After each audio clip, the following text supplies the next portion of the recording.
достар, мен дайын болдым. Енді осылай сұрақтарға жауап берсем, кішкене қызықтау деген. Көргендегі бірінші ойыма келген зат, бір қатты бір ойыма ештеңе келген жоқ. Просто енді андай қараңғыда көргеннен кейін бір как будто якобы маған бір таныс, бұрыннан бері танитын адамым сияқты бір ощущение болды. И кішкене папам ұқсап кетті деген, папам жүр ма деп кішкене шошып кеттім десең ойнап айтам. Енді одан бөлек эфирда студияға келген кездегі бір андай ощущение болды, мә деген сияқты болып ше. Осы жігіт нормально сияқты деп ойлағам өзім шешімнен. Вот қандай қызықтыратын жақтары, енді негізі веселый. Мен өзім қатты веселый емеспін, маған сондықтан веселый адамдар ұнайды. Веселый, мудрый, қолында барын аямайды, сондай қылықтары бар. Вот содан кейін негізі өте смешной адам, сондықтан қызықтырады сол нәрсе. Жера, сіз алып қашса не істейсіз деп жазып жіберіпті. Негізі алып қашу деген бір Қазақстандағы бір кішкене бір болезненный темалардың бірі деп ойлаймын. Білмеймін, мен өзім үшін сондай нәрсе. Мен өзім ең қатты құптамайтын дүниелерімнің бірі осы.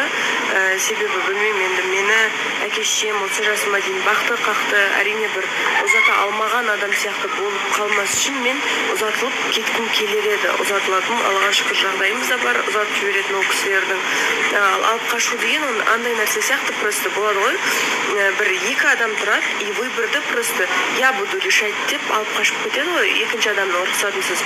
Мен ойлаймын сондай не сияқты. И алып қашуды мен өзім мүлдем құптамаймын. Мен алып қашса, менің де реакциям әдемі болмайды, күшті бола қоймайды, себебі маған ұнамайды ондай бір менің еркімнен тыс дүниелердің болғаны. Сол жалпы ешкім жасамаған дұрыс деп ойлаймын бұл нәрсені, бұл әрекетті. Ассалаумағалейкум. Қалайсыздар, амансыздар ма? Аллахтың қалауымен бүгін Ұзынағашқа келіп қалдық. Бүгін Ұзынағаштың базарында жұмыстарымызды реттеп бітіретін боламыз. Үлкен жер екен негізінде. Мен түнде бір келгем, бірақ аралап көрмегем. Өте үлкен жер.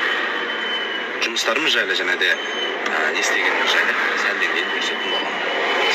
Күндеріңіз жақсы өтсін. Жұмыстарымыздың бәрін бітірдік. Шүкір. Ұзынағаштан қайтып, сәлден кейін көрсетеміз. Қызықты моменттер болды. Жақсы болып. Ұнады Ұзынағаштың рыноктары, магазиндары, адамдары деп айтсам болады.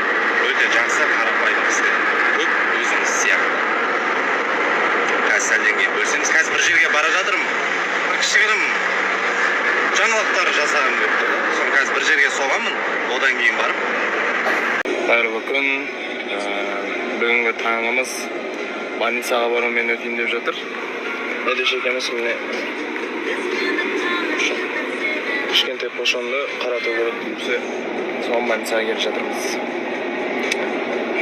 Аптаның басы бәріңізге сәтті басталсын.